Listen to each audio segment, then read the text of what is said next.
Next week is Armoured Clash Week, and we will have 3 amazing starter sets to be won.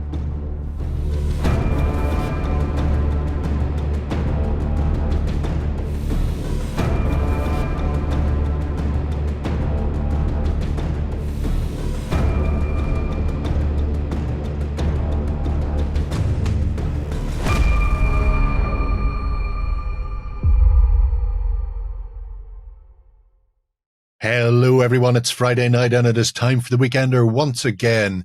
We have a packed show with a ton of terrain, a mountain of sci-fi and even a little sprinkling of fantasy and some miniatures that would be perfect for Saga, for example. On top of that, we are running the Bolt Action Theme Week for the Battle of the Bulge. So all this week, if you want to comment on any of the videos across on Tabletop or YouTube, you can be in with a chance to win one of 3 Battle of the Bulge starter sets from Warlord Games. Not this video though, just the Bolt Action ones. So make sure you go to the right place. And if you want to double your chances, then comment on both. Right, let's get on with the show. Your weekend starts here.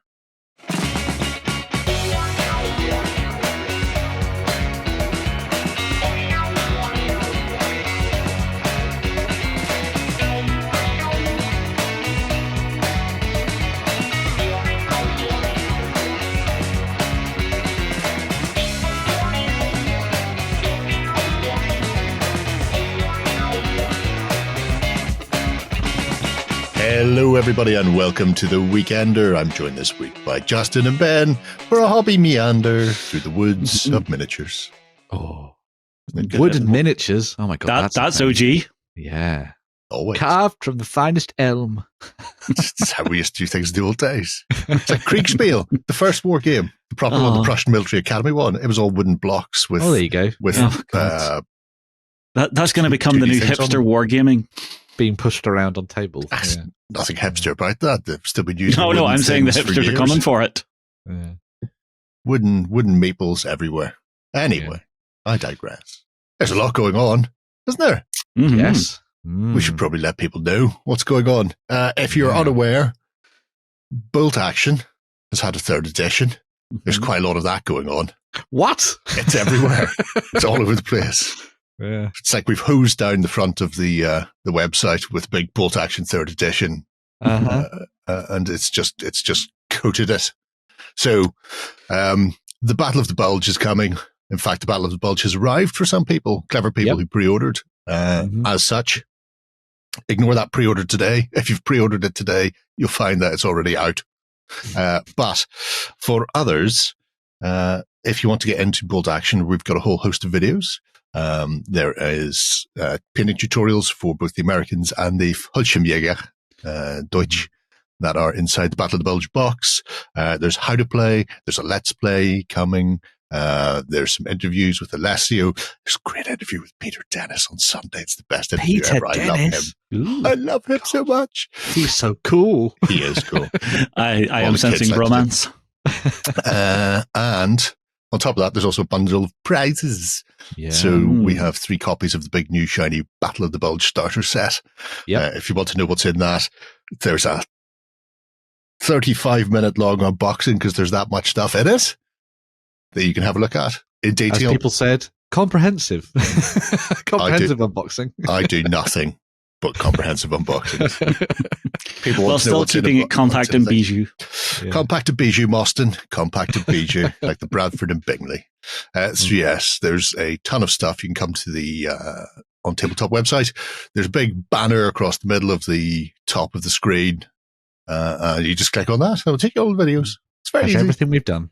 Yeah. Mm-hmm. Yeah, everything we will do. Yeah. I will say I am adoring how they've cleaned up the rule system now for this new edition. It looks like the play rate of it is just so much faster because all That's those cool. little tiny niggly bits, they've just pared them down to what they need to be and off you go. Go play some World War II.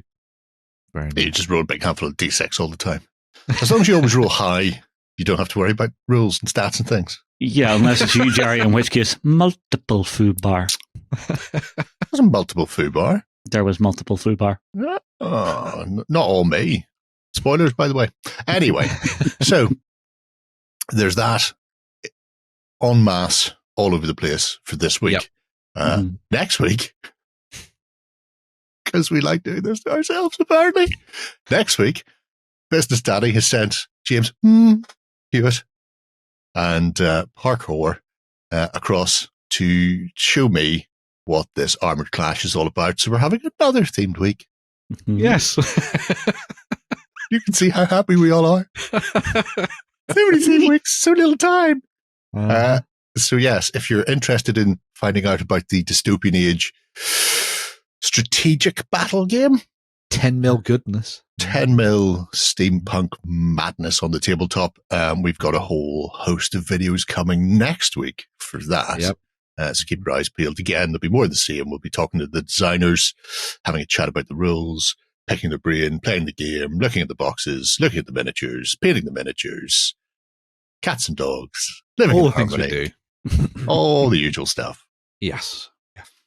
And it's also the start of October, which means TerrainFest is coming. Yes. Wow. The thing that I dreamt of on the spot last year. I was going to say all the things, all the time. There is no sleep. It is for the week. There's only Zool.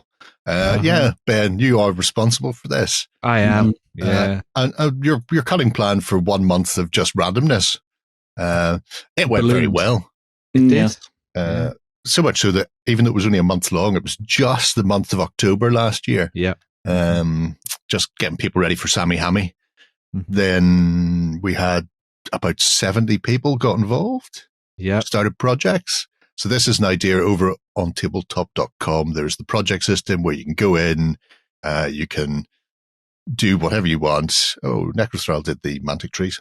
The 7TV paper craft was great. Anyway. That was good, yeah. There will be more of the same coming. Yes. So yeah. We're making a couple of changes. Yeah, so we're running it for longer this time. So Mm. it's not just going to be a month. It's going to run for 3 months. So it's going to go all the way up until the new year. So for those people who are like, I can't build a table in a month. You weirdos. It's actually going to be longer. So he says as someone who doesn't was only 3 weeks. Yeah. So this one's going to be a big 3-month campaign that'll last all the way until the start of the new year. And then obviously we'll pick the winners then. Yes. Talking of winners. The prize this time is going to be a whopping £300 voucher, thanks to the folks at Wayland Games. Business that you'll be able to use on their web store to buy terrain or whatever the hell you want, really. Yes. But yeah, so a big prize for you to do what you like with. And I think we're dice you could get. Oh my God, so many. It's £300 worth of dice. Just solid. I tell you a just quick see Jerry story. diving into it like Scrooge McDuck. I'm just going to tell you this for novelty value. So many moons ago, Games Workshop, it may have been for the 25th anniversary. Maybe not. Anyway, whatever it was, wherever they were doing it, no, it would have been the 25th anniversary because I've got a tankard with that engraved on it. Right. They did a prize where people could win, I think it was 250 points worth of whatever they wanted from the store. So a Land Raider at the time was 250 points. Okay. And people were going around going, oh, I could get this, I could get that, and blah, blah, blah. And I'm looking at going, what if, and hear me out here, what if you get 250 points worth of Siege Mantlets, which were 1 point each, but a metal blister pack. And then when because you only get 2 per blister as well, or something like that. Right. And then when they arrive at a $5 a shot, you just trade those in for gift vouchers and get yourself £700-800 worth of whatever you want. Oh my God. And they went, you're not taking part, McCabe. Don't tell anyone. I'm just sitting there going, people are looking at box sets, and people are looking at big box sets, going, "Oh, a Land Raider, 250 points, yeah, of course." Value, people, value. Anyway, so I can just imagine Jerry at like the supermarket whenever it's like the buy one get one free, and he's like, "Right, so how many does that do if I buy 100? Because every time I buy 100, I get one free, and so every time I buy one, I'm saving more." You're thinking about the exponential savings by Grabthar's hammer. Yeah. It's good. It's good in the hood. Anyway, so yes, £300 worth of dice from Wayland Games. Isn't that what we said? I can just imagine them crying. The shipment. Oh, the shipment. Just imagine the cost and postage on weight. Yeah.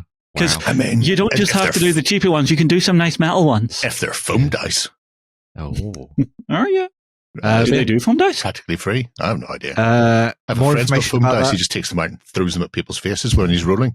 He's a terrible GM. Like caltrops. Yeah, except they're big, foamy yellow D6. Anyway. Don't even start. I've seen some spiky D4.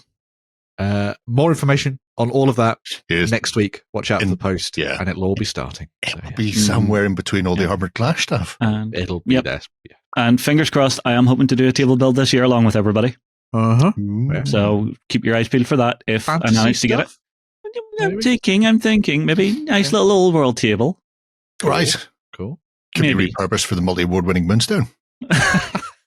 Here we go again. Anyway, Do we need to get the reset the clock meme on the go? Yes. time to kick the store. Time to kick the store in the touch. Time to kick the show off properly Mhm. with the indie of the week. And this one was sent to us by Panzer Kaput Oh. in the House of Water, Ooh. hashtag best house. He went, have you seen this? This would make a great indie. And I went, nah. And then I opened it and I went, yeah. We've received a link from Mrs. Trellis. Found an original copy of the Bible the other day, which was nice. So That took a we left have turn. here Grotesque Wargame miniatures. Uh-huh. And this very Aw. small indie. We'll start with their sci-fi. Wow. Are you aware of the computer game Destroy All Humans? Yes, Yes.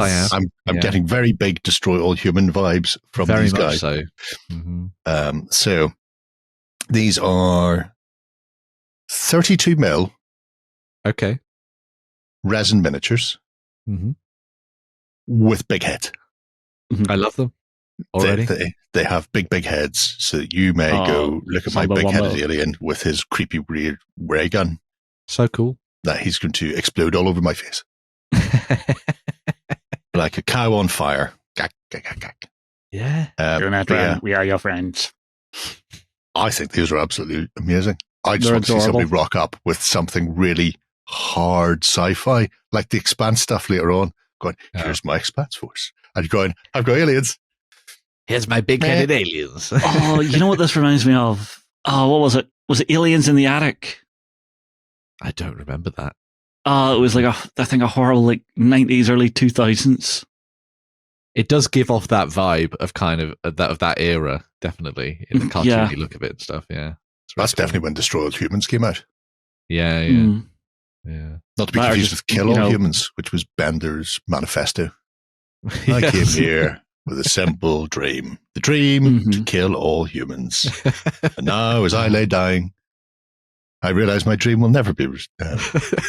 Anyway, so I'm also getting like Sergeant Frog vibes off them. What are I have no these idea what these references? are. Manga. Oh, I don't. Oh, I right. don't. Yeah, you don't do manga. No, I don't. I am not an animu. Oh, but I love these. It's a little teeny tiny squadlet. It's a tentacle gun. It is a tentacle gun again, which is why I'm pretty sure Destroy All Humans. Yeah. I mean, Um, clearly that's some kind of medical device. It grips onto your chest, punches in, and just injects you with all its loving goodness. Yeah. It's definitely turns you from being an alive human into True. not an alive human. So it does perform a medical procedure in that regard. Mhm. I like Does this that count as a medical as well. procedure? The squid shooter. Love it. Yes. Cool. Look, he's got a tiny little beanie hat on. That shows that he's a tech bro. So yeah. Playing with his drone, with his little Yeah. drone controller. Because he's out in all weather, flying his drone around. Yeah. over Area And 51. full surround vision goggles. Yes. So these are adorable. They're lovely. I Mhm. like them. And I will find a use for them somewhere. I don't know /care where I find a use for them. But it will be the hardest, most realistic, gritty sci-fi game I can find. That's where I'll find the use of them. And if I can find a po-faced gamer to play against who gets really annoyed by it, that'd be the dream right there. Drop them into 40k. Do you want to Gamer see my kill toe? Yes. They're auxiliaries I'll have, So Well, they're orc auxiliaries for the toy. yeah. Anyway, so that's the little grey starter set. Okay. The Dark Ages, though, is where it's at, Ben. Oh. Dark Ages. Does it also have the massive heads? Oh God, yes. There's no point doing them if they don't have a massive head. Why would you do them if they don't have a massive head? So this was made. Essentially, the company started because he'd done something, and somebody went, "I really fancy doing a saga force in a big-headed style for a reason." Anyway, yeah, sure. So the Dark Age force is exactly right for making saga forces, for example. Of course. So here you can see a delightful Viking champion, loving life, with a big scary face on him. These would be great to go up against some of the weirdness from things like Little Soldier Company. Northumbrian Tin Soldier. And the Noggin the Nog stuff. Noggin the Nog stuff as well. Yeah. Now, tell you what, I want this as like an old school claymation kids show right now. Yeah. Somebody go get to work.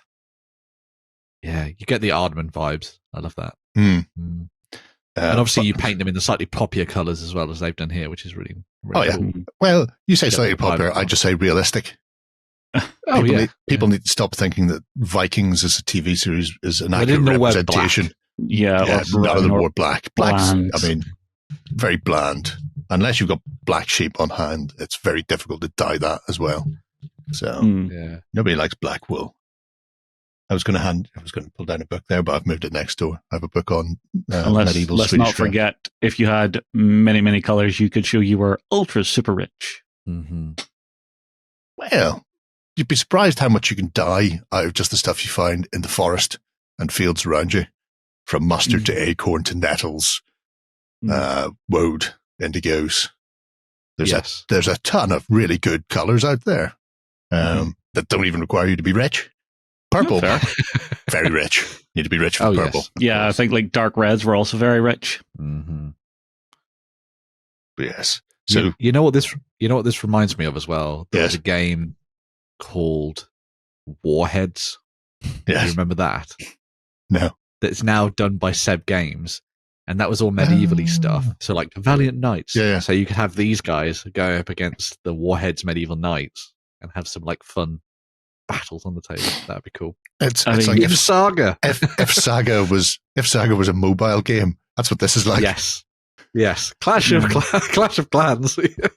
I mean, this would be absolutely fantastic if you're trying to bring a youngling into the historical games. Does that get bigger if I do this?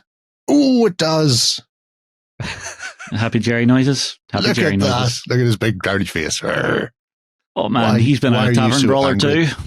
Yeah. You also put. You lost a tavern brawler too. I just also realised you've got reasonably sized pictures and greys, and it's not an episode with Lloyd in it. I know. So. Oh, it's good times. Good times are had by all. Oh, Dark Age Warriors. We have a couple of sets of these as well. Noble Viking with slave. Mm-hmm. A noble Viking with slave. All Vikings are noble. Look at that little 8-man warrior warband. That's brilliant. They are just absolutely cracking. Yeah. I mean, this is a great way to get kids into Saga. Yeah, that's what I was saying. Get your younglings. Yeah. Nice big blocky areas to paint as well, so you can get stuck in with the speed paints and all that kind of thing. Just get them all coloured up really nicely. Mm-hmm. Big surface area to the faces, so you don't have to worry too much. They can go crazy with the eyes and all that kind of thing as well. Yeah. Oh, imagine turning up to a Saga tournament with your youngling with these. That'd be so good. Oh, I wouldn't even worry about them taking it. I'd quite happily take them myself.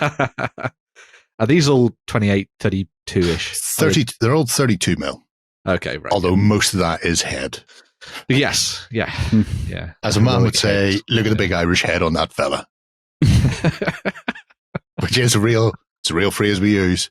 I can tell they're local. Look at him. No, it's a Swede. Look away now, Danes and Norwegians. Yeah. His head's as big as a Swede. See what you did there. Classic. Anyway, Herdman, we want to have a look at that. And then Rust Filth. Probably have a look at the characters as well. But yeah, so these things are just absolutely cracking for the sheer novelty value, if nothing else. The spectacled helm on him.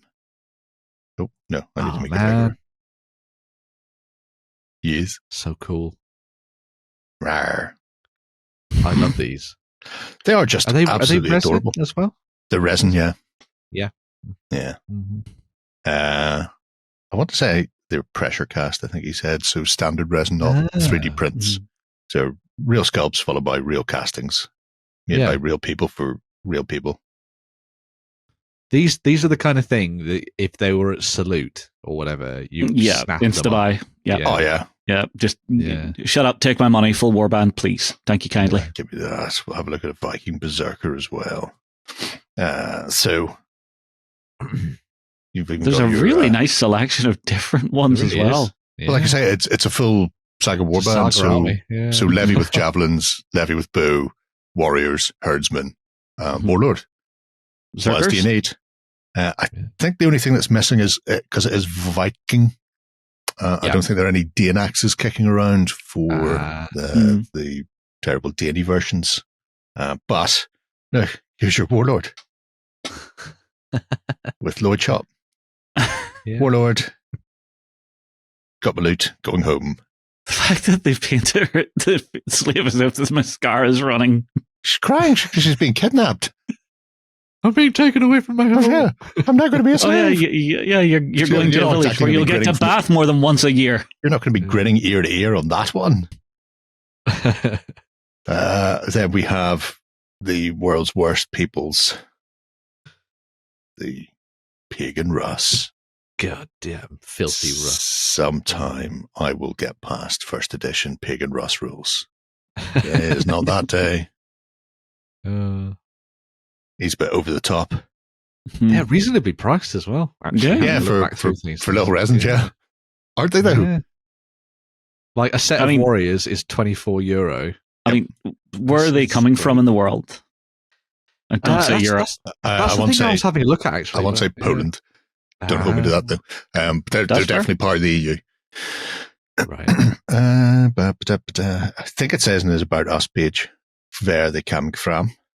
What was I doing? Oh, I was looking at my Viking Berserker when you distracted me. Look at him with his big berserk head on him. Rawr. Very cool. He looks surprised to be dead. Is this your brother? No, he was taller. How about now? Yes, that's him. Oh, cracking stuff. Look at them. They're majestic. I love the balls so much. I would also like to point out, I really like on their site, I mean, obviously, it's all very much by the same person, but they've put, for future things, they put the material and you can get a drop-down menu, but also the sculptor is listed as well. So you've got the details there of who's been working on the range, which I think is a really nice touch. I'm going to pop into About Us and just see. No, it doesn't say. Just... Although I do like this, because I'd seen this before, and it tickled me. They preferred miniature size is 32mm, which corresponds to the Nuremberg miniature standard. So maybe they're German, and that's German sense of humor. Because I don't know if you're aware of the Reinheitsgebot, which is the German purity law for beer, which is why none of the beer made in Northern Ireland counts as beer in Germany, because it's got too many other things in it, like, snails and sawdust or whatever it happens to be. Same with sausages. There's very strict standards on what counts as what in Germany. And if you don't hit that mark, then it's just garbage and they won't have it. So anyway, regardless of where he's coming from, somewhere in the EU. Yes. But yeah, definitely Grotesque Wargame miniatures. They're absolutely cracking. I love them so much. Definitely worth checking out if you've got money free. Shipped from Kharkiv. UA. Ukraine then? Yes. There you are. Peachy keen. Yeah. Right. Yeah, definitely one I'm tempted by. Yeah. I'm not saying anything. Buy them all. Jerry's already done so. Of course he has, Jerry. He's easily influenced. No. It's not that he's easy influenced. He just knows what he likes. That's true. Yeah. Also easily influenced. Right. And I was trying to be kind to you. I think it's time to push on with some news. Coming to you from the center of northwestern Europe. covering board games, war games, card games, and all that you love. It's the news.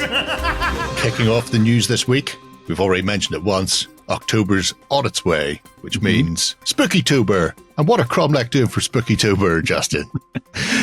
Well, Kromlech are doing Kromlechy things, which is what they always do around Orktober, which is, as you say, just right around the corner. And this year, their offering is some greatcoat orcs. Oh. So these, I looked at them and instantly went, this has got some like Kriegi vibes going on with the gas mask and the big jackets and stuff. We're starting off with the bus squad. So, important thing to note, you can get these kits as full kits. So if you love what you're seeing here, you can just grab that, go nuts. Or if you just like this bit, that bit, that bit, that bit, or that bit, you can grab those as packs. Mm-hmm. So in the first set, we've got our bosses, so these are going to be your knobs for your units. They've got the boss pulls on them. You got their like almost British Bulldog squig-like things, I would say. Yeah, with the jowls. It took me a moment to go, wait, what, when, why, wait, it's on my leg, it's biting me. Oh, God. Oh, yes. But you've got a massive range of different things here. So you've got all of the cool head options. So from gas masks to guys with the big iron jaws, you've got different weapon types. You've got your big choppers, your regular choppers, your power claws, your shooters, your sluggers. I don't know if there's burners or rocket launches in this one yet, but I'm sure it'll come along at some point because that's what Kromlech do. Yeah. So after that, our next setup, if Jerry brings it up for me, is going to be a regular squad of boys. I particularly love the guy in the bottom right corner with just the two tiny little Viking horns. Yes. Found them from a gift shop somewhere, probably. Yeah. Oh, and there we have rocket launcher, big shooter in that squad. There you go. So really, really nice stuff. And I think you could have a lot of fun painting these up. I'm okay with the orcs having like jackets because I just imagine they found them and stole them from somewhere. They didn't make these. They of course didn't make these. They raided an Astra Militarum like factory or something and just stole them all. Yeah. May have traded them. They could have done. Yeah. Thief. Yeah. Do you remember when orcs used to trade with the Imperium? Remember used to work with rogue traders and everything. Yeah. Back in the days when Gothic commandos, and I'm trying to remember Storm Boys. Mm-hmm. When orcs go through the rebellious phase at a young age, they lash out at their old elderly orcs by becoming very regimented and nice and working together and following orders. And that is what the Storm Boys were. And the ones who don't grow out of that phase, don't get older and go back to orcish ways, just become full-on Storm Boys all the time. It's great. I used to love that. It was cracking. Ancient lore is always a wonderment. It was amazing. Because they're just football hooligans in 40k. So, what if that was the norm? What would the rebellion phase be? It would be being nice and neat and uniformed and proper and prim.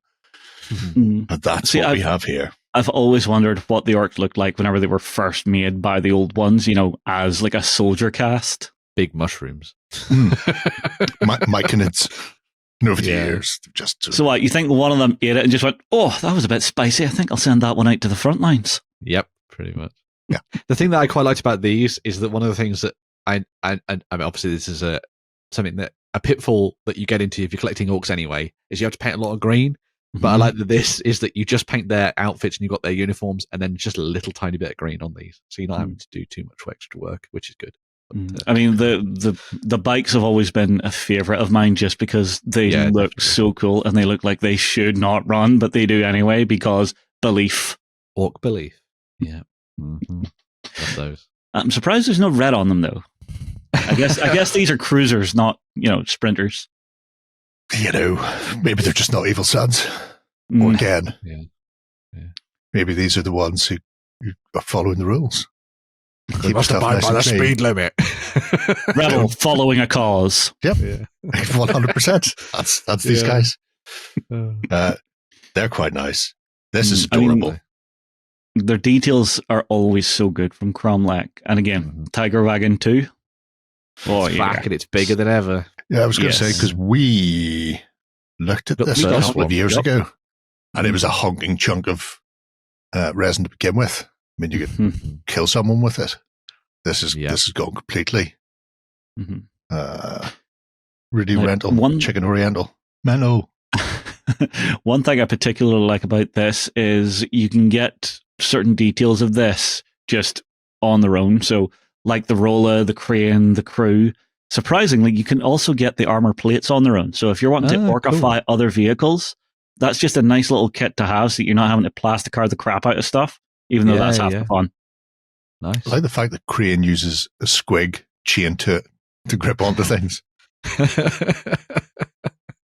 This is how we pick things up. You swing it over the top, you lower the squig bites down, you reel it in.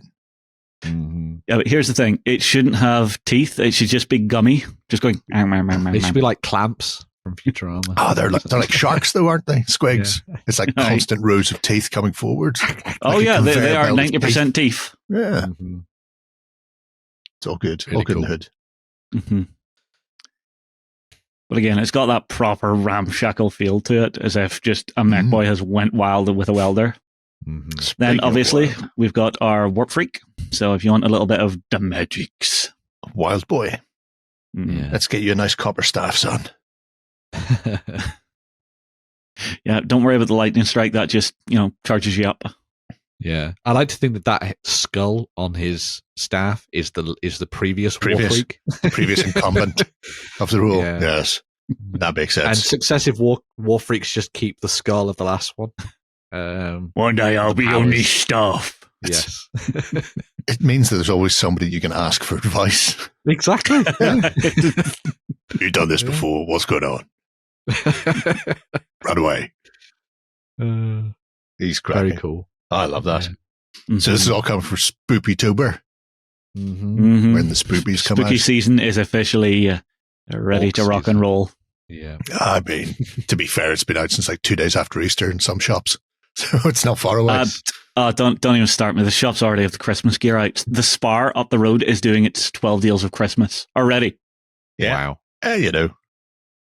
Try and find something that won't be out of date by the time Christmas rolls around. Good luck, Skipper. Good luck. Yeah. Right. Nice. Moving on from them, Benjamin, we have some fancy stuff coming in the way of terrain. Yeah. So Thunderhead Studio and Gale Force 9 did their amazing Hex Tech range, which we looked at earlier in the year. Really, really nice stuff for playing games of Battletech and all sorts of things like that. But they've also worked together on a collaboration to bring the Gothic sector range to the tabletop as well. And a lot of this stuff is now available for you to buy. Some of it's still up for pre-order. That would be like kind of the epic stuff that we'll look at later. But the actual heroic scale stuff you can now get from the Gale Force 9 web store, and it's starting to pop up, according to folks in the comments and things, at friendly local gaming stores as well. So if you have someone who has access to the Gale Force 9 stuff on the Battlefield and the box range, ask them, because this stuff, I can tell you now, is probably going to go like Billio, and people are going to start snapping this up because everybody loves it. It's all pre-painted, all ready to go. Just slap it down on the table. And have you ever wanted a Dawn of War table? Exactly. Yeah. It's just reminded me of all the old memes. Yeah. All I hear in my head right now is, we will take away their metal boxes. Yes. It's all kind of scaled to 28 to 32, but as you can see there, you could run 40mm stuff on it as well if you wanted to, because they've got Shatterpoint being shown on that as well. Yeah. As Justin said, no beating around the bush. It's all very much Dawn of War themed and designed. You could paint it all in red. Suddenly you've got your Blood Raven stuff if you really wanted to go down that route. But I wonder, is there a way to make those power generators light up? Oh, that'd be cool. There is if you've got a drill. I want some of this in the studio right now. Yeah, I'd love to get my hands on some of it. As a fan of the Blood Ravens and looking to do sort of old school Firstborn Marines, I was looking at this, and it's actually fairly reasonably priced as well, as is a lot of the Battlefield and the box range in general. But the problem is getting it seems to be the issue. The supply supplies always been get a in problem. early. Do not hang about on this. Yeah. But as I say, loads of different stuff for the Gothic sector. I think there's 9 or so sets for you to choose from in the 28mm sort of sphere. All of it, again, as I say, themed around kind of Dawn of War style terrain. You've got your turrets, your generators, and everything else like that. In addition to that, one of the sets that's available that's kind of pre-order at the moment, some of it's out, some of it's not, is the Gothic sector stuff for the Mundus Imperialis, I think it's called. Yes, there it is. And this is all for kind of like 6 to, say, 12 mil style gaming. You probably go up to 15 if you wanted to as well. But if you're playing games like Legions Imperialis, this is perfectly good for that kind of game. Big blocky terrain, obviously all pre-painted and ready to go as well. The only thing you maybe want to do potentially is work on doing a little bit of basing for some of these buildings if you really wanted to kind of mix them into your boards a little bit more.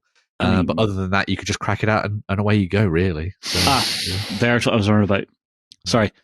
Tall buildings. This is something I've been talking to the local gamers about, because some of the games you do need like super tall terrain so that you can hide a warlord behind it. Yeah. Or that the warlord can't just sit behind, get cover, and shoot the hell over.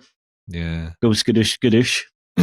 But there's a really nice selection of different buildings there, sort of like manufactorums and towers and hab blocks and everything else like that.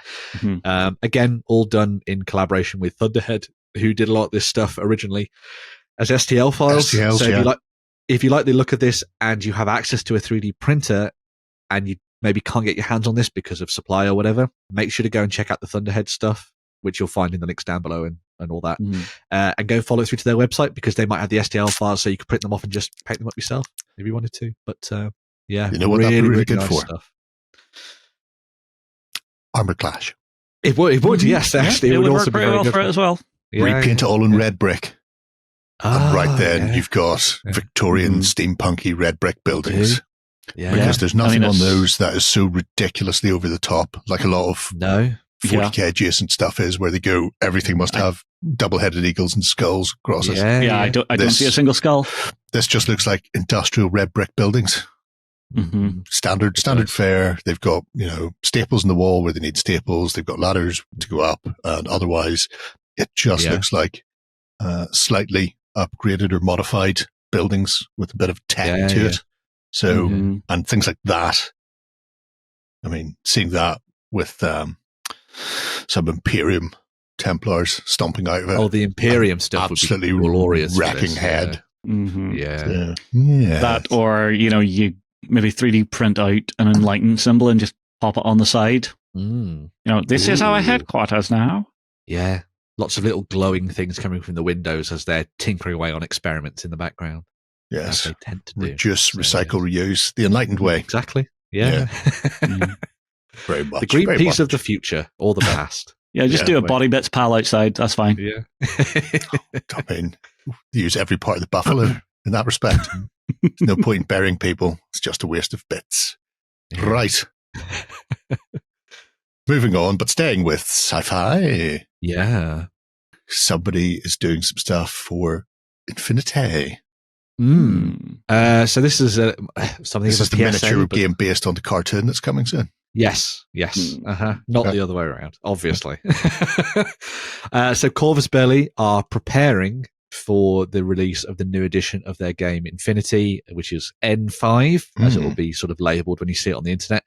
And we've been getting a few teasers and sort of snapshots of what's coming down the road. Keep an eye on Tabletop, because we will be doing stuff in the future with Carlos and everyone. So keep an eye out. I imagine quite a lot of N5 is going to be based around golf. Yep.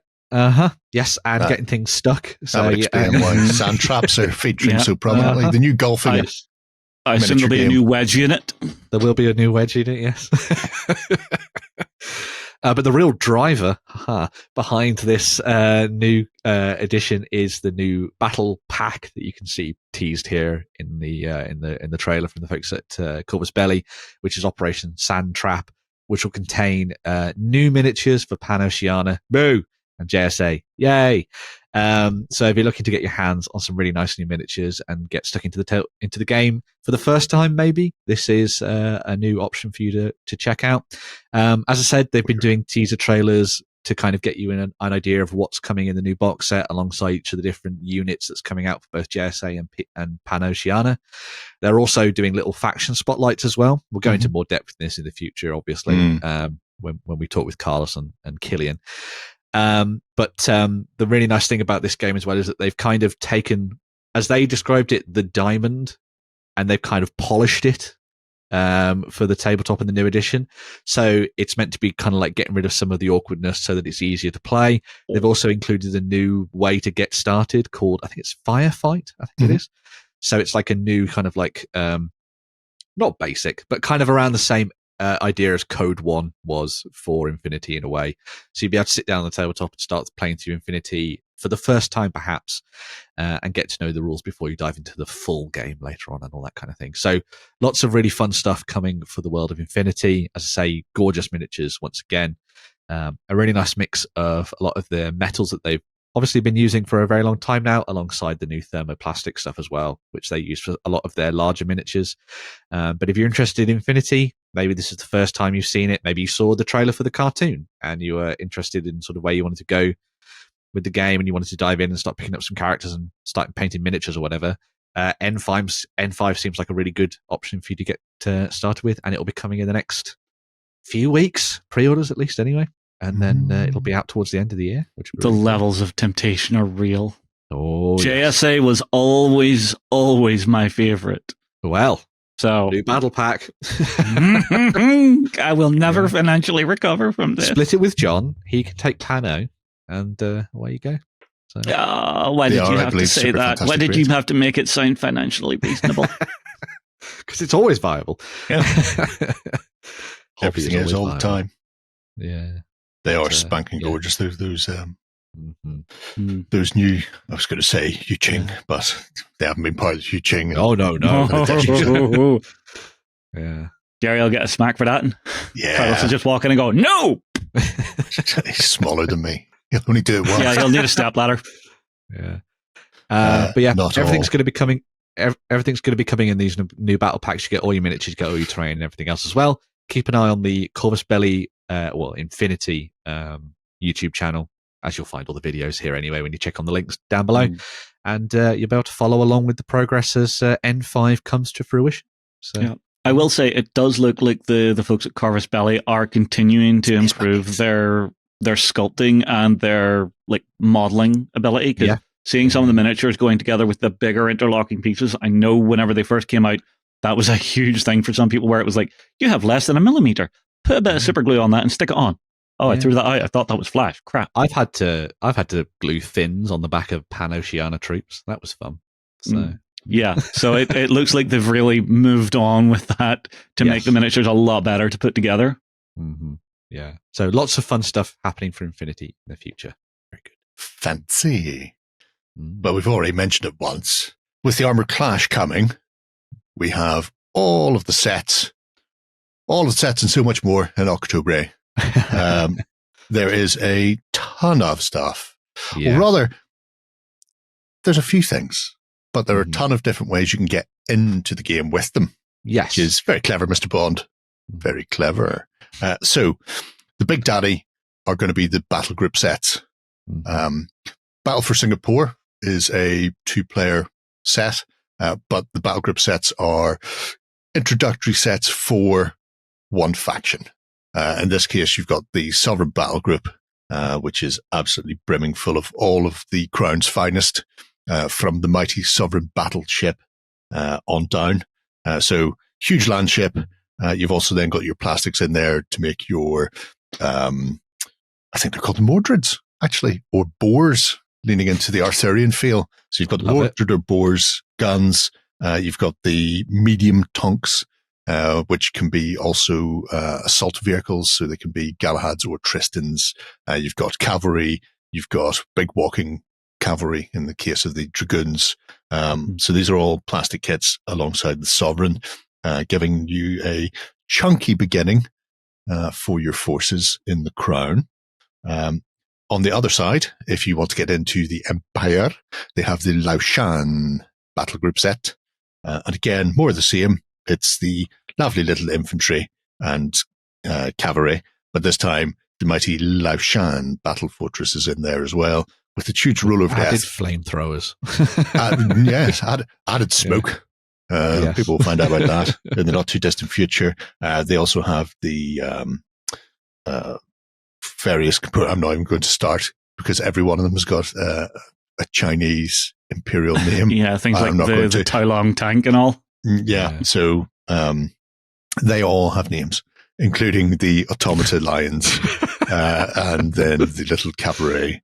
So cavalry, infantry, tanks, and artillery backed up by the landship in both of those huge battle groups, which is a cracking way if you're just getting into it and you want to grab them. There are also then the regiment sets. So Crown, again, getting a regimental set. And these are just the plastics. And the way the game scales is you've got skirmish, battle, and cataclysm. Yeah, that sounds right. Yeah, I know James was talking about that each of these basically acts like a bolt on to whatever units you're wanting. Yes. So everything in the box bolts on and upscales by one step. Yeah. Oh, that's cool. Your regiments are always fixed sizes. So a regiment is a set amount of bases or tanks or guns, whatever they happen to be. So a unit of Blackwatch is that big. If you want to play a bigger game, you've got the option to double the size of the unit. And if you want to play the cataclysmic games, the huge take all weekend, smash your friends into oblivion, then you have 3 of them. So it's 4, 8, 12. So you're never going, this has got 5 and I can buy up to 5 more bases. They're all sets, and every set is a couple of sprues. Will give you the thing. So there's no wastage. Yeah, it's one thing I do like about the way Warcradle do this, because when you buy this box, you're getting all of this. So all of these units have the option for an expansion whenever you buy this one box. Yeah. Instead of going a box of this, a box of that, a box of this, a box of that, you just get full flexibility whenever you buy the box. Yeah, that's a nice way of doing things. And likewise, the regiment for the Empire is exactly the same. In fact, all of the plastics for all of the factions across the board will be the same when they come out, because it's all about the combined arms. So you'll have some form of staff in them. I'm not going to say you have the same things in everyone's, because you might find that some factions don't have access to exactly the same bits and pieces. But again, you've got your automata, cavalry, infantry, artillery, and giant ruly ball tanks. Everybody's favorite type of tank, the giant ruly ball tank. Yeah. There's definitely a Skaven inside there somewhere. Yes. Or a Vermin. God. I'm really curious to see how people paint these up whenever they get stuck in. I mean, like the lions, I kind of want to see them done as like big green jade monsters. Ooh. Could do. Cool. Yeah. It's entirely up to you. They are automata, after all. They're not actual real lions. Like the armored side, which is all your fast stuff, there's also going to be infantry regiments. And again, these are exactly the same. So when you pick up a box, multiple boxes, well, say that 3 boxes will give you all of this times 3, which is the maximum amount of fieldable in the cataclysmic. Oh, okay. Right. So, or being divided out whatever way you want. So you don't have to field maximum size units in the bigger games. You can field the smaller ones and spam people with lots of little rifle regiments or whatever happens to be. So you've got your sappers and pathfinders and rocketeers and that sort of thing. Go rocketeers. I will say for what I've seen so far of the actual game, it's really going to be focused on how you can leverage what forces you're bringing to the tabletop. So having all your options and then figuring out how to leverage it best against your opponent's forces is going to be a really interesting thing, because it all feels like each unit has a really specific defined job that you're going to want it to follow through on. Oh, that's cool. Yeah. It's very 18th, 19th century in that regard. You know, cannon beats man, man beats horse, horse beats cannon. It's the rock, paper, scissors of Napoleonic warfare. Yeah, I have Sheldon whispering in the back of my head. Don't know what you mean. I really like these as kind of the bolt-on sets. I think that's a really nice way of doing things. Especially if as you say, that it's so defined in that respect. Yes. So picking up this, you just know that this just adds on easily to what you already have. You know, you can go up a scale of game or just add to whatever you're playing. Yeah, but having all of the options there for you, as like everything's getting the bolt on, so you can really play around, and as you expand, there's no ooh-eyeing over what you buy. It's that comes whenever you're planning out your tactics. Yeah. I think one of the things that I think is quite nice is that even if you've then picked up some of the stuff that's coming out in September with the launch, so you picked up one of the introductory sets, or you picked up, as you say, Battle of Singapore, you can then just look at what you particularly want to then build onto that. And then when October comes around, just pick up one of these sets for whichever side. I think that's a really nice way of doing it. So, I mean, I'll tell no word of a lie. As always, I'm waiting for the Union. well, they did their roadmap, so they're definitely on the horizon. Oh, I know this. Trust me, I was bending James's ear. Where are they? Give them to me now. James West, we're going to squat that army. Glass all Just of to North spite America. me. Yeah. And it's gone now. But yeah, great stuff coming in October. Like I say, there'll be a whole host of stuff for Armoured Clash next week. You'll get to see some of it up close and personal. But even when it's up close, it's still very, very small. And they're not even far away. Yeah, but hang on. We've already got very, very small paint tutorials out there from John. Yes, we do. Yeah. If you're curious. Want to see how to paint the infantry, that's all out there. And then vehicles coming next week. So, yeah. Fancy, smancy stuff. Right. Yeah. It's not the only small-scale stuff that's coming, though. There's a whole barrel load of stuff about Dropfleet coming from TT. Yes. So, again, one of my old favorites, Dropfleet Commander. We've seen before they are getting a new 2-player starter set. And as we get ever closer and closer and closer to that, we're seeing more and more come out for it. So Dave, our old buddy Dave, has sat down and actually got a factory fresh box of the 2-player starter set and done a little video where he's just working through what you get in the box. And what you get in the box is absolutely everything you need. So you've got your 2 fleets, you've got all of your quick reference sheets. So for the 2 forces, suggested builds. You've also got your A5 rulebook in there, which means you can dig straight in if you want to go big style and actually just build something. You've got all of your ground templates, your debris fields, all of your status markers, quick reference sheet for some of the tables that are out of the book, which makes it super quick to do. One interesting thing I noticed for the AI fleet in this, they have 1 additional sprue in the box. Oh. Which is just for cosmetic armor panels. Oh, I love that. Well, it's a really interesting idea that they're just doing 1 cosmetic sprue for it, so that you can really customize the look of your stuff. I mean, we all know Dave is an absolute lunatic when it comes to customization. He's not stopping. That's all I can say. He's not stopping. Yeah. When they are just giant floating guns in space, I suppose you need to vary them up somehow. Yeah.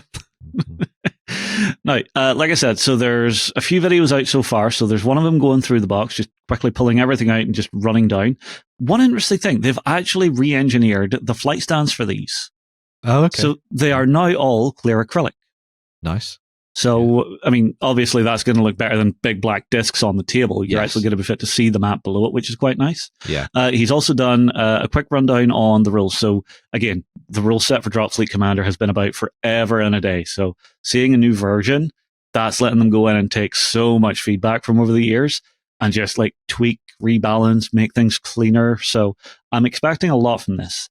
And then the last one, I think, is him answering some questions. It is, So, what are your burning questions for Dave? I know they're going to... Sorry, that sounded a little bit too creepy. I know they're doing a few more of these, I think, as things start to ramp up. So if you get stuck into the comments or if you go on to the TT Combat Facebook page, I think they also have options for you to dive in and ask questions and stuff as well. Because obviously a lot of people have been maybe new to it, but then other people are looking at it from... Well, I collected the first edition or the last edition anyway. Yep. Veterans returning. Where do I go from here? What's changed? All that kind of thing. So it'll be very handy. And it's all from the mouth of Dave. So, well, it'll be interesting to see if they've advanced the storyline at all. Because in the beginning, the UCM, they were going to retake Earth. They were told, don't do it. They were like, no, we are humans. We know what we're doing.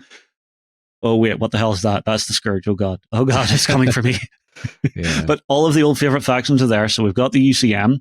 I believe Dave was also saying in one of the videos that I watched that there are new versions of ships for a good dose of, the different miniatures. Right. So really looking forward to that. And the 2-player starter set, they've actually reworked the sprue for the UCM. So it's a new sprue. So each sprue is now doing 1 cruiser, 2 frigates.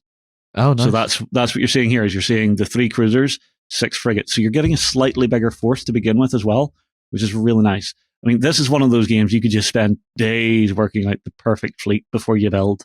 Oh yeah, definitely. You know, I just love the look of these new miniatures. The Biopicers, yeah. Oh, So cool. it's the design of them just feels right because, like I said the last time we were talking about this, you don't need nothing for humans. You just need a small tunnel for a spider bot to fix shit. Pretty much, yeah. I think guns. Mm-hmm. I think I've always come down on the side of I either like the PHR stuff or the Sheltari, either of those two, because I think they just look gorgeous as ships. I mean, the Sheltari stuff's just massive, wonderful crystals. And they were always tricksy little shit bags teleporting around the place. Yeah. Fascinating designs. I mean, for me, when it first came out, the Scourge just really grabbed my attention. Just that pure biomechanical look to them. Yeah. They're lovely. I was very impressed by the paint jobs on the initial Scourge as well, because these days that would be done via the medium of a gloss black primer and color flip. But they weren't color flipped. They were all hand painted. No.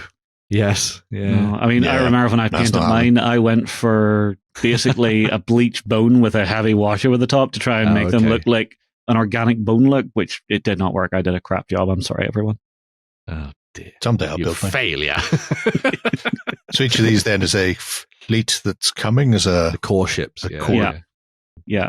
Starter set? No, we're not starter. This one always makes me laugh because when the game came out, I went, all right, Dave, when's the Rebels coming? He was like, how would they even have ships? And then these came out. These were one of the most insane builds he ever did. Yeah. I think for the frigates, there's like tens of thousands of combinations. And for the cruisers, there's like hundreds of thousands of combinations he said at the time. He went buku bananas crazy. Yeah. The Resistance found a shipyard and rebuilt stuff. Yeah. Would you want to? Sci-fi classic. Yeah. Rebel Moon. Citation needed. I mean, I always loved the look of those because it is just so ramshackle. And then, of course, PHR just super clean and hated by the UCM because if you don't know the lore, these are the folks who ran away from Earth whenever everything went sideways. They were like, yeah, no, we're out. They're like, what do you mean you're out? You have to stay. No, we're out. We're going to shoot you if you try to leave. We're leaving. Bye. Yeah. So what you're saying is PHR is Elon Musk. Actually, basically SpaceX. Yeah. I quite like them. I've got a fleet of those that I've never got around to assembling. Now I've got to beat them all with hammers.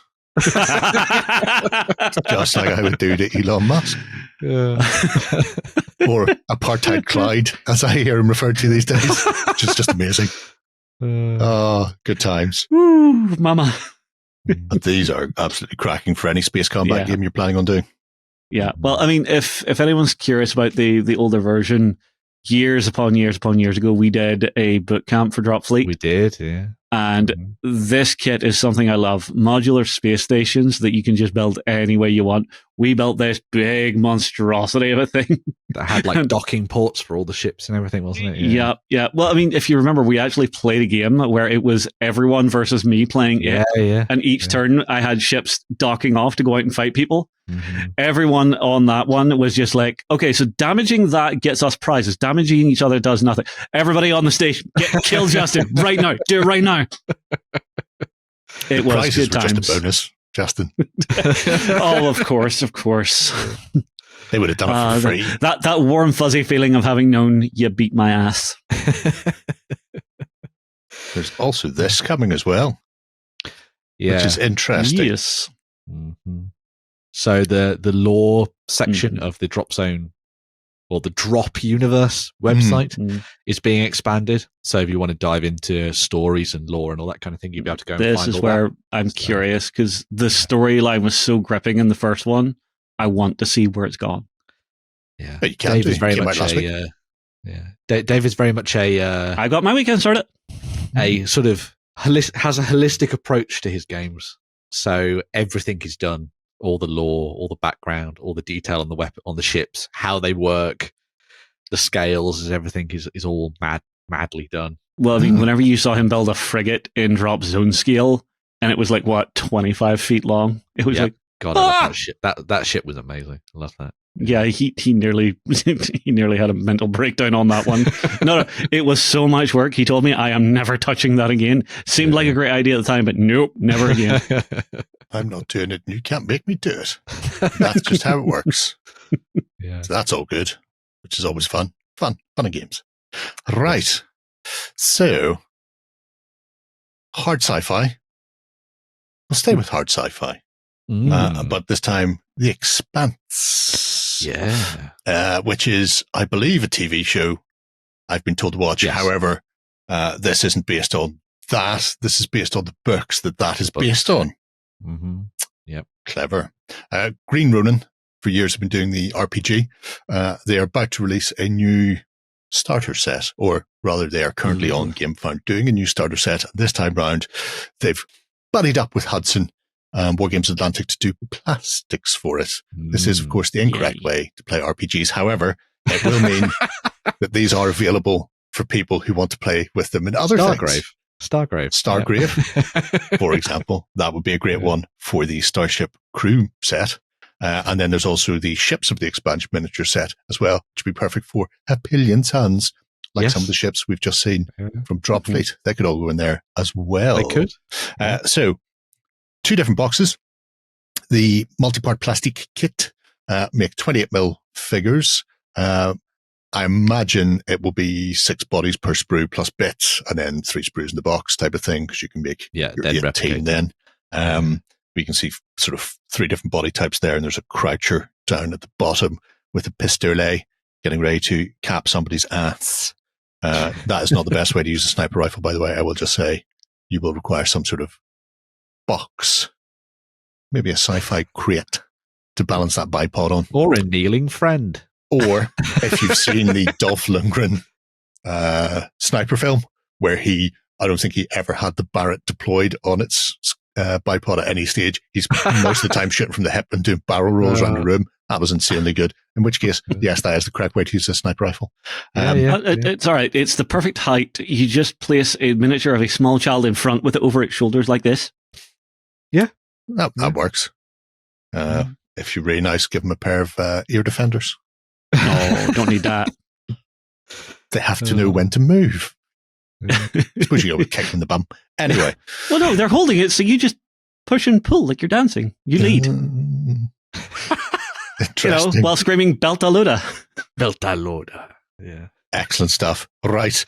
There's also a multi-part plastic ship kit coming, which is fascinating. So 30 plastic Expanse ships with their flying bases, 10 different ship types, but I imagine the possibilities for kit bashing in there are substantial. I will say 10 different ship types. That is perfect for Billion Suns, because I think there are 13 different fleet entries, and 3 of those are fighters, bombers, and assault craft, which obviously are little teeny tiny things, but actual proper ships from corvettes, frigates, all the way up to your carriers and stuff. That would be cool. Your quids in here. Oh, this is going to get so much use on the Tabletop. If I hadn't already gone full Babylon 5 with mine. But that's true. I might go in other ways. If you are wondering, this is currently on GameFound. This is the Transport Union Edition, as it's called. So the whole purpose of this is to get people in there if you're a new player for the RPG. This is an upgraded version of the core book that's been around for a couple of years now. New classes, new ships, new stuff, more. So if you're an existing player, you may want to grab this to increase the amount of options for you to smash people into deep space with. And if you're not already playing, then maybe this is one you want to get into. I've heard many times that The Expanse is one of these that you really should watch. It's a really good show. It takes a bit of getting into. You have to work with season 1. So there are 9 books. There are. And 9 short stories and a collection of shorter stories. And if you go to the wiki page, they break them all down.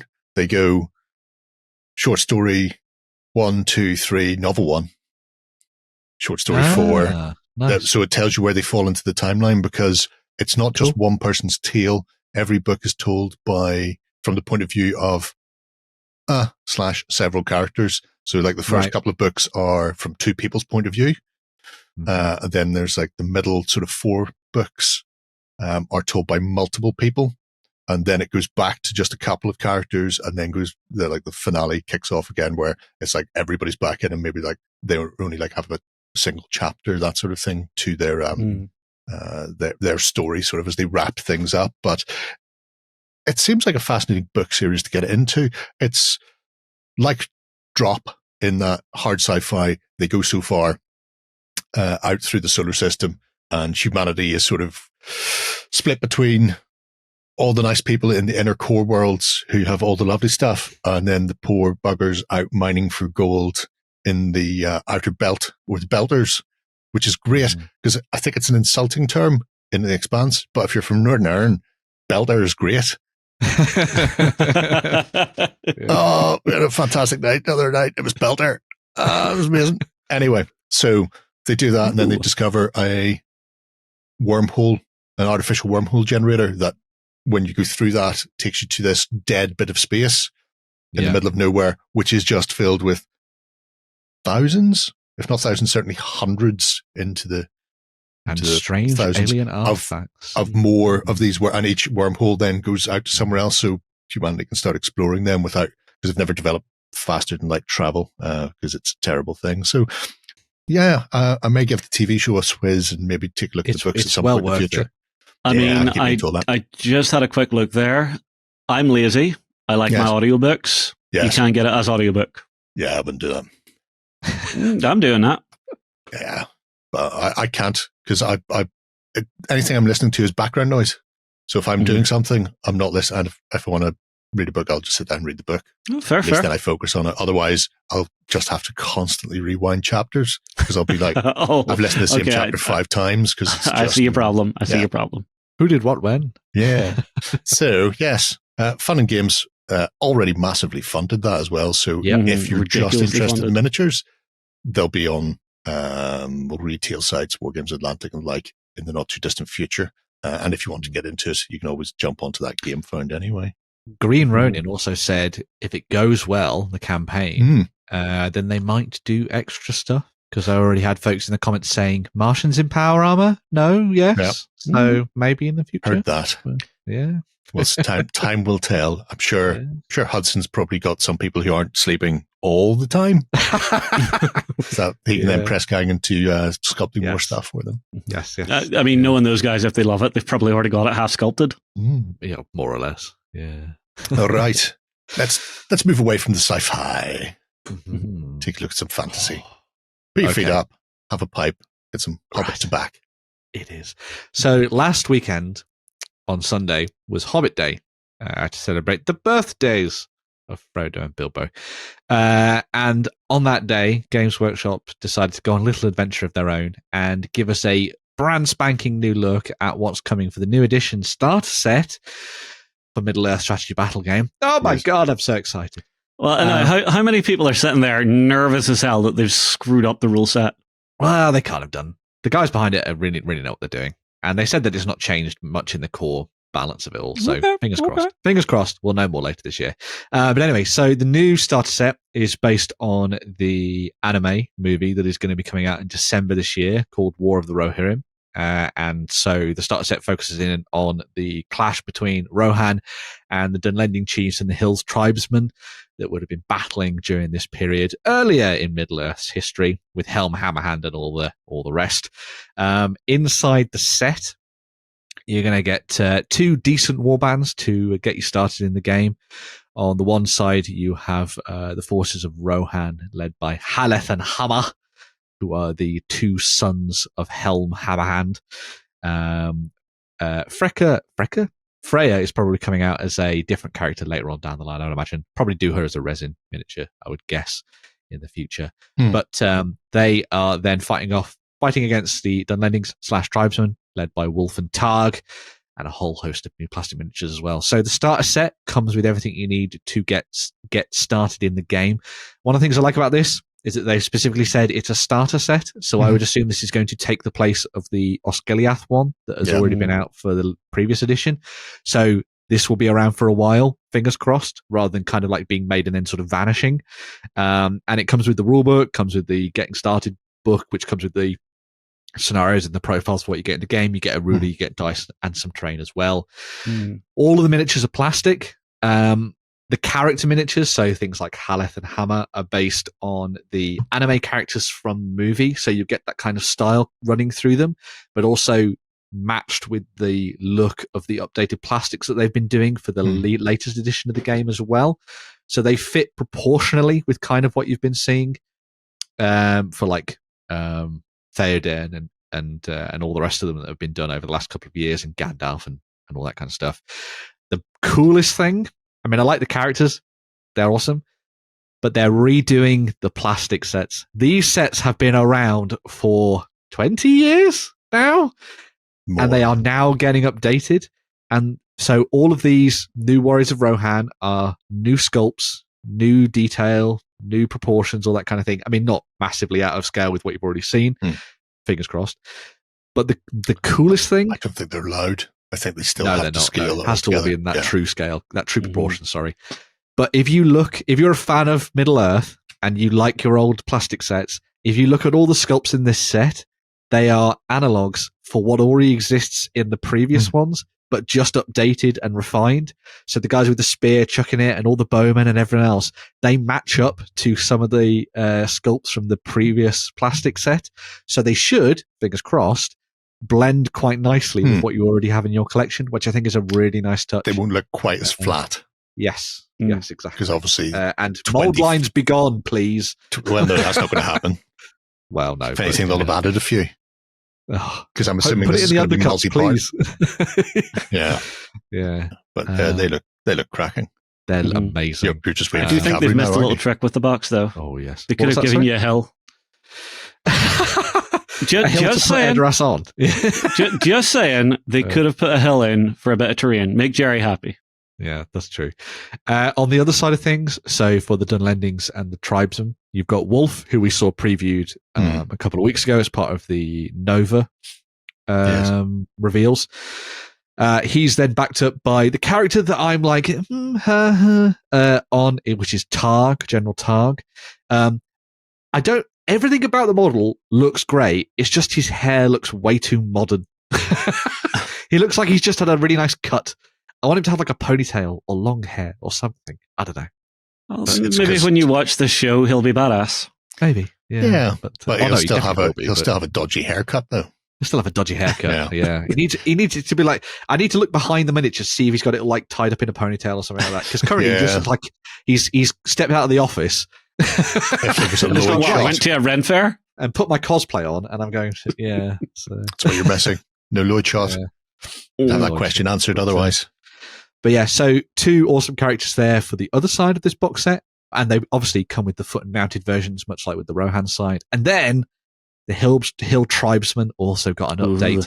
These were previously available in metal, and you would have seen them running alongside Uruk-hai and stuff, despoiling the lands of the Westfold and Rohan in general. But you now get a new plastic set, 24 in each of these, by the way, for the Rohirrim and for the Hill Tribesmen. And these ones are a little bit more modular, so you get to play around with the weapon options for these a little bit more, but there's still a good spread between like spears and double-handed weapons and bows and all that kind of thing as well. Torches. Plus flaming torches, which I assume are going to be good for setting fire to buildings and all that kind of thing. Hunting Frankenstein's monster. Yes, you could have them running up a hill to a windmill, yes. But a really nice little set there that I'm sure a lot of people are going to be using, obviously, for this period, kind of around Helm Hammerhand and that battle. The whole thing's on a hill. That's why you don't get a hill. The entire table is a hill. Is a hill. But you can also fit these in with later Lord of the Rings and obviously have them alongside your Uruk-hai and all that kind of stuff as well. As I said, the box set also comes with the rulebook, which is updated with all the new rules in it. There's also a quick start sort of pamphlet there as well, which I think is quite nice. The scenarios and profile booklets that they've been putting in box sets of late have been really good. I mean, me and you played through a Lord of the Rings game, didn't we? With one of the scenarios from one of that. That was quite fun. And they sort of lead you through how to play, slowly building up the force as you go. So it'll maybe start off with like a character, maybe a handful of men to begin with, and it'll throw in more heroes and more rules and things. And they're a really good way to get you started in the game. Fingers crossed again that this one is similarly useful. all of this coming out in December, probably alongside the release of the movie. One would hope. I don't understand. I would be baffled if it came out afterwards, but yeah, the new Christmas box set perhaps would be really fun. I will have it under my tree. They used to do it where they didn't release anything around Christmas. They would release it November, so it was available for Christmas. Maybe and then they would throttle back on new releases because people then weren't looking. Depends what the marketing people are up to. Mm-hmm. So we'll see. We'll see. Oh my god, I'm so excited! I'm going to buy it. I might buy 2. No, I'll buy 1. I'll just buy 1. Hey Ben, here's scenario 1 for you. You advance on a farm trying to save the farmers from an unexplained fire. Yes, that would be very reminiscent of the first scenario from the Two Towers box set. Yeah. But yes, importantly, just before we move on, hopefully this is a sign of good things to come for Middle-earth in the next few years. Because if they're redoing the plastics for the Warriors of Rohan, they've got to redo the cavalry. Yes, obviously. And then from that point on, if you're redoing the Warriors and the cavalry for Rohan, all the other main factions need to have their plastic sets updated. So come on, guys. I mean, how much is coming down the pipeline in mainstream media to make it worthwhile? Well, shut up, right? Give me plastic Gondorians. Give me new plastic elves. Away we go. They'll come. You know they'll come. 100%. They will. Anyway, right. Let's have a quick swish. When we come back, we'll round out the show.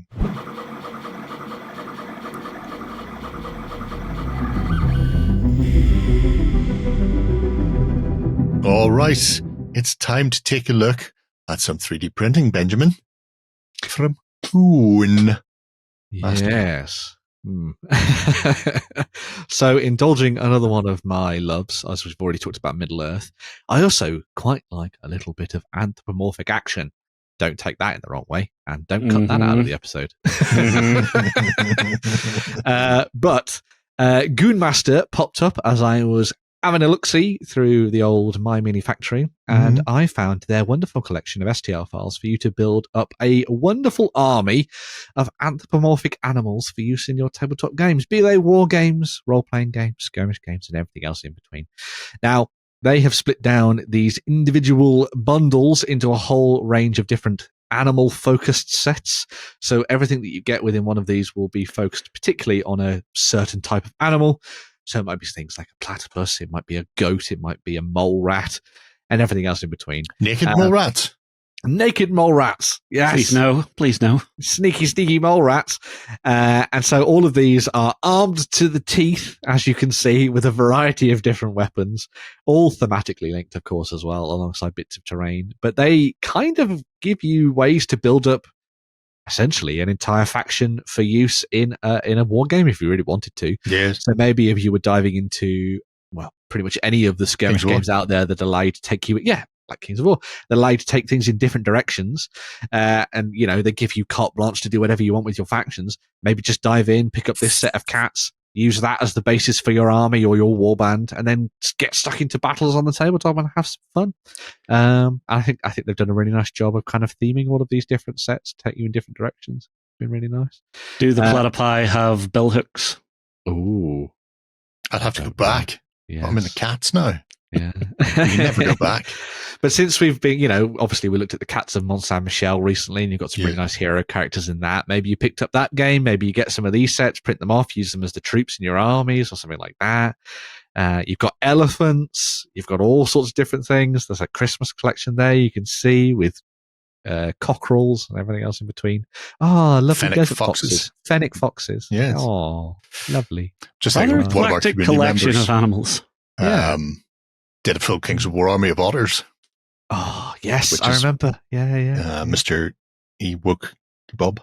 Ewok Kebab, yes. I'm a particular fan of things like the battle beavers. I think they're really cool. But it obviously bring whichever one you want up, Jeremy. If the battle beavers are lurking, I'll beaver away. They have plenty of axes, doth the battle beavers. Filthy. They cheat. That's how they cut down their trees, not with their teeth. Yep. 100% cheating. I know cheating when I'm hearing cheating. Beavers who aren't getting involved. Look at these two here using a saw. I know. It's an outrage. They're siege engineers. What's the problem? They've lied. They've lied to They've got us. teeth. I was watching a video of a beaver cut out a tree the other day, actually. Yeah. And do you know they stop? Was he doing it with the power store? They stop. Yeah. And listen in case the tree's going to fall on them. So they go, nah, nah, nah, nah, nah.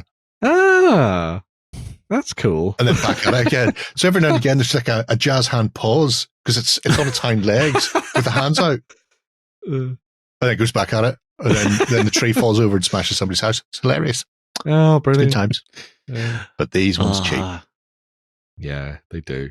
Mm-hmm. But I think these would be particularly nice if you were looking to maybe dive into doing like Frostgrave or something, and you wanted to have an alternative warband. Oh, and you have them going into the ruins of Redwall Abbey or something, and delving down into the catacombs beneath. Maybe these would be let's face it. Frosty Grave is generic. It is, or Rangers of Shadowdeep. Just pick one of your families and just replace all of the regular humans with bit of Saga. Not with these. Oh, 100% Saga, or even Saga Age of Magic, or just regular Saga. Yeah, both. Yeah. Either one would work. Mm-hmm. Especially if you do things like Heroes of the Underdeep and use the molds. Yes, you could do. There was one I noticed, which is a delightful alternative to a Goblin Fanatic named the Ball Hog. Love it. Is he bouncing on a space hopper? Yes, the giraffe set, and then alongside the little springy rabbits as well. It's very cool. Yeah. Sky elves. Oh, they're more classical actual things. Yeah. So as well as doing all of the anthropomorphic sets that they've kind of done in like little collections, as you can see here, they've also done more, I suppose you'd say, generic dungeon delving sets. So you can get things like your undead. You can get your pets for your dungeons, so kobolds and dragons and all sorts of different things, alongside things mine carts and all the other bits and pieces. So if you're looking to set up more sort of standard dungeon delving affairs, you've got those options as well, which I think is quite nice. Samurai quite prolific. Pizza Cats. Yeah. Oh God.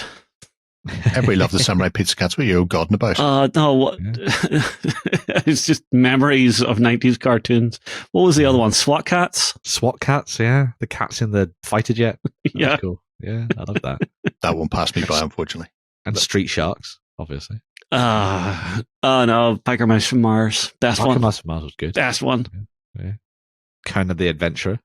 Best animated show ever. Sorry. Oh, I love the koalas with battle boomerangs. Yeah. He'll get you. Riddled with STDs. Oh. And all the bugs come out the loo as you sit down. So this is the Aussie box. The Aussie box, yeah. Fear not. There are very few snakes that can kill you because the spiders have eaten them all. Yeah. Well, I mean, you've got the little base tokens up the top, so you could just use those as traps. You could, yes. That would be good. Why is there clergy? Yeah. Tortoise clergy, is it? Snapping turtle. Yeah. In there with the raccoons. Why not? Backed up by traffic. Gotta have religion. Yeah. You ain't got that, you ain't got anything. How else do you control the masses of raccoons? Exactly, yeah. Otherwise, we just with swarmed trash. Yeah. Trash. Nobody can afford to throw things away. Box as well. Very good. Yes. Mind all flares. about the mind flares and the cultists. Mm-hmm. And then the little scuttling brains. Exactly. Yeah. And the Grell as well, which is a nice touch. So lots of they have Baby Thulu. Stuff. They do have Baby Thulus. Yeah. His name is Carl. It's a whole compliment. What I think is quite nice about this is that a fair whack of what they've done would actually probably match up quite nicely with the aesthetic from stuff from Warp. So if you like a lot of the stuff that Warp's done in their sort of slightly more cartoony style, and they did do anthropomorphic stuff a few months ago, you could maybe match that up with what they've done as well. But as I say, there's enough in their collection as a whole. Yeah. You could pretty much just use this to make your war game. It's quite prolific. It is, yes. Yeah. Dwarves versus moles. Versus Umber Hulks. Yeah. I had to think hard there to remember what they are. I love the two little moles are just popping up out of the ground. Yeah. It's a burrow off. There's Who's even a burrowed purple into worm. who's. Yeah. Exactly, yeah. There's You're some coming to my moles parlour. Yeah. doing more things, and all of a sudden a bunch of dwarves come traipsing through the middle of their house looking for a seam of coal. Yeah. So Bloody for dwarves, they get decades, everywhere. they've just been digging in parallel and then one day accidentally intersect. Yes, yeah. Something comes from the dark. It's dwarves. No. The moles dug too deep and too greedily. Dwarves. Who are these bearded monsters? Dwarves everywhere. Why are they bigger than us? I They're don't so think they are. tall. Yeah. I think they're probably on par there. Yeah. I do quite like the little Nessie burrowing worm as well. Yes. Mm. That's very So good. that's always quite cool as well. That's a Delightful. fancy bunch of stuff from Goon Master. yeah. Sweet to the and beat. lots of it. Lots of it. Yes, an awful lot of it. It goes on for days. Good masters for days. So you can check those out on my miniature factory if you like the ones and zeros. Yes. We're all about the Yeah. binary. Oh, you can also buy physical prints for some of their range Ooh, from nice. Only Games as Only well. Games. So if you go over and check out some of the Excellent. stuff, a lot of it's kind of terrain elements currently, and some of the like additional kind of like dungeon paraphernalia. But they are doing individual sculpts for a lot of those miniatures as well. So if there's a particular one you wanted to use, maybe for a role playing game or something, then you could dive in and do that. Because maybe you're playing a bit of D&D and you want to just switch things out to represent animals instead of your classic factions or whatever. Mhm. So, replace dwarves with badgers, or your elves become hares or rabbits. Yeah. See what I'm doing here? Yeah. The Trying to think worst of a retake really- of Watership Down. Yeah. Really racist animal. Trying to think of the most racist animal that elves could be. It's difficult. Why is this something I have to actually think Swan, about seriously? probably. All swans. Yeah. Oh, swans. Mm. Yeah. It's Break the your arm. worst. Yeah. Yeah. Right. Enough of that. We've a couple of Kickstarters. Couple. To see out the show. I see what you did. Love you. Jerry. I see what you did. Love you so much. And we're going to be kicking things off with a bit of Train Uh-huh. from Fogou. I thought you'd like this one. Yeah. Like it, backed it, bought it, moved on with my life. It's good. Nice small Kickstarter as well. Yes. Interesting little Kickstarter. Especially for people who play games like Saga, for example. Mhm. Finding things to put on the tabletop as blocking terrain can be difficult sometimes. Because you're going, well, I've got some trees, I've got a hill, I've got a river, I've got a lone house for no apparent reason. Somebody doesn't like to live with the rest of the world. Or Yeah. you've got too many houses, you've got like a whole village. But this is a homage to the ancient art of charcoal making, which people have done for hundreds of years, if not thousands. And to give you a rough idea of when they stopped, there are photographs, certainly on the face page from Fogou, if not in this Kickstarter, of people in the 19th century and 20th century still burning exactly the same way. So you would have little camps out in the forest where they would have multiple charcoal pits. Oh, there is in here. I should know that. Essentially making charcoal. So these are things that you can drop into historic games up to and including early war, interwar type of things. Yeah, Anything yeah. fighting around Europe, Wow. 1800s or whatever. You just want to break up your tabletop in a bit of a different way. Very Mhm. quick, easy, simple way of doing it for all you arboreal arsonists out there, as they say. You can get it. Is that Yeah. layered turf? Yeah, because you need to have like an air-free seal. Otherwise, the wood burns Okay. rather than just becoming charcoal. So they would start the fire inside, fill it up, and then close off the door, and then just maintain it. And then that way you'd end up with lovely charcoal. Must have been an Okay. awful lot of artists in the past doing an awful lot of sketching. I imagine that's what they needed all that charcoal for. Oh, the halcyon days of yore, when just everybody was just drawing all the time, just out in the woods, drawing. So, I mean, there's a reason the Americans are good at barbecue. could be. So they stole all the charcoal burners, ran off with them. There All for the are brisket. just two pledges, which is Burn Baby Burn, which is a full set of charcoaly burning things, or God of Hell and Fire, which is 2 sets. And you can also pick up in the add-on section, there's a load of stuff from previous things. So bits and pieces of stone wells, shop stuff, crates, pots, whole 9 yards. So if you're looking for scatter for your tabletop, and like I say, all the way up to the 1900s anyway, and then way back in time, it's a cracking set. So yeah. Fogou are one of those companies that just do really delightful, charming terrain.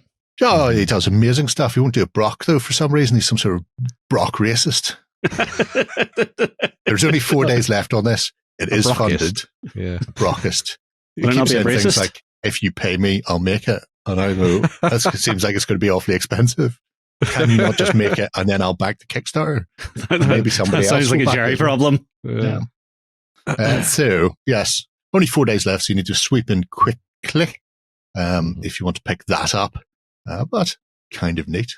Also, very neat. Also, resin. Also, fantasy terrain is the delightful stuff from Thminiatures over in Canada. Terry has done Flesh Eaters. So, this is Flesh Eater Courts? at the time of recording, like £8 off. Yeah. It's 60 quid. It's like a set away from being funded. These are all pressure cast resin, really high quality stuff. Terry used to be a studio painter for Rackham. But I absolutely adore his I adore his sculpts. I have so many of them. So very many of them. And it's a really, really lightweight resin. Sometimes when you get resin, especially for terrain, it's like picking up a brick, literally. You can kill someone with it. Honky chunky. Yeah. These are hard resin, but lightweight, pressure cast. I don't know how it does it. It seems like some sort of magic. As you can see, they are festooned with the leftover remains of things that have been eaten. Skulls, blood, vitriol. It's all there. But the core rune set, if you will, is this fantasy style of architecture that he's used in a couple of the other sets. So if you already have the runes, or if you got the initial sort of set pre-Ragnarok, then the stonework, the masonry, the pillars and columns, the architecture all matches. Right. This just has bits of bones and stuff, and is different styles of runes. So you can see, from flat things to throne rooms to little altars. Very good for Altar of the Dead as well, I suppose, if you want to. Oh yeah, it would be. Want to start. I mean, throwing in some bits and if you pieces want there. to use this for some silver bayonet. Yes. Ooh, yeah, a vampire's castle or catacombs. Yeah, just go full Carpathian on it. You can also, there's the rune set. That's the second set of runes, not the initial Kickstarter one. So he resculpted some of the bits and pieces, which means you can, if you had the original set, you can get that rune set as well, double up. And rocks are always good. The sets themselves, like I say, resin, but you can also pick up additional bits as optional extras. So if you just want several of the walls or a couple of the altars or whatever happens to be, you can grab those. I imagine he'll hit that, which is his how to paint guide. I really like his how to paint guides, because it's really nice watching somebody do something like that and then me going, yeah, I'm not doing that. I'm going to get sprayed and dry brushed. You have told me that you can't make me. Yes. But I mean, his paint jobs are really quick and really effective on his scenery, and they look absolutely spanking gorgeous. It's coming from Canada, so depending where you are, you may have shippy imports to deal with, but pledge levels, like I say, the way he does the pledges, they're price pointed. So you get X amount of stuff to buy. So it's not a set always. It'll be like, here's this set, or here's you get this much, and then you can just pick and choose going, I want 3 of those pillars, or I want one of everything, or ba ba ba ba ba. So the early birds are all gone. Not surprised. Which is a shame, because I missed it. I'm very annoyed by that. Yeah. Sad times for me. You still going to dig in? Always. But yes, he's done loads of these. We've had a look at his stuff before. His jungleism stuff is cracking. I don't know why I don't own the jungleism stuff. It's very Aztec-y / Lizardman. If you want to be Lizardman-y, I should buy that. Anyway, Yes. Hey, new months are coming. There are, I won't get it for that. So I'm not going to be painting during TerrainFest. If I paint anything, it won't be terrain. It'll be something weird. It'll be the town red because Jerry's going to take some holiday, right? Yeah. Oh, Christ. That should be It does look like each component is standalone now. It does look like each component is standalone. It doesn't modularly lock together at all. No. Yeah. So you can scatter it across the table. Scatter. It's all about the scatter. Yeah. Oh, you should see how much of it I have. Oh, it's criminal. It really is. The frost set's particularly good for Frostgrave, by the way. Lots of frozen fountains and water things and aqueducts and big walls and ice walls and strange ice crystals floating in the air for no reason. Stay away from the wizards. If anyone ever breaks into Jerry's house, it's going to be like walking through a line field. Breaks into my house with their head with an axe. Throwing that one out there for anybody who wants to try. Go nuts, people. Go nuts. Right. We have a final one. Oh no, I've accidentally gone over it. Oh, what a shame. I thought we only had 2, but we've got 3. This is the other one you showed me. Oh yeah, right, yeah. Did I? Yes. These are all for you, Jerry, these ones basically.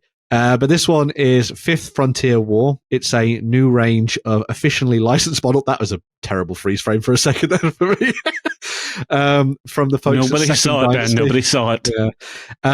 So yes, this is a set of miniatures in 28mm for use alongside the Traveller RPG universe. Now, Traveller as an RPG, I'm not necessarily a fan of the mechanics, but I am obviously aware of the amount of influence it has had, on the sci-fi world in general and the depth of the lore and the background for the world of Traveller as well. And so Second Dynasty have teamed up with the folks from Mongoose in order to create a wonderful selection of 28mm miniatures that are available as part of this campaign, either as digital STL files, so if you want to print them off at home, you can do, but also as physical miniatures, so you can get them sent to your door and you can pick them up and use them in your games. And this is alongside all of the gorgeous starships and spaceships that they've been doing, which is one of the, which is basically the thing that Second Dynasty do. They do amazing ships and vehicles for use in whatever game you might be playing at the tabletop. We've seen some of their stuff before. We've had it in the studio. We've shown it off and delved into it. They are gorgeous kits. And the same now goes for the miniatures that they've been doing that you can use in your games. So they're spread across 2 different sort of factions, effectively. Well, technically 3, I suppose, if you think about it. But you've got the Zondian infantry, and then on the other side, you've got the Imperial Marines, and they're all effectively built around the idea of this 5th Frontier War within the lore and the background of Traveller. And you get essentially all of the miniatures for both sides for you to set up to use as the bad guys, I suppose, whichever way you're coming at it. Or you could use them in other games as well. Obviously, we've talked about Stargrave in the past this episode. These would be perfect for that. You could use them. I mean, based on the amount of stuff that you can get, these would also be great, especially if you're going down the 3D printing route to build armies for things like Xenos Rampant or one-page rules as well. And you could take it down that route if you wanted to, and just use the basis of the Traveller lore in the background as the focus of your conflicts, maybe in the future as well. But as well as the Zondians and the Imperials, you also get a set of civilian Flashpoint Travelers effectively as well. So if you want to run your characters, you've got some options for you. He's got a nice smiley face on his suit, yeah. You've also got your Travelers as well. So you've got your characters that you could drop into your games if you, like Joe suggested, want to play your games incorrectly. You've got characters for you to choose from there as well. You could also slot them in with your spaceship, so you can have them sitting around in the back or in the cockpit and all that kind of thing as well. So it's a wonderful little selection of miniatures.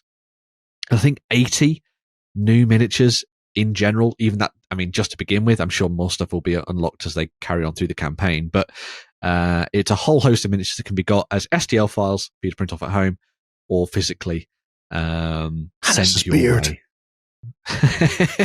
Everybody's favorite trainer and director. Technically, I suppose he's a creative director. Technically, but a wonderful little set of stuff there for sci-fi fans. So the ships, great. This is the first time they've really done people to run around in the ships, and more than that, having the opportunity to do the tanks and APCs and bits and bobs means even if you you're not planning on using it for the RPG side, like you say, there's a ton of stuff there for like a really good hard sci-fi Xenos Rampant style setup. The physical, because they normally don't do physical themselves, but occasionally they'll do it in the Kickstarters, have a ship of theirs that I'll be looking at in a, review, unboxing type of thing.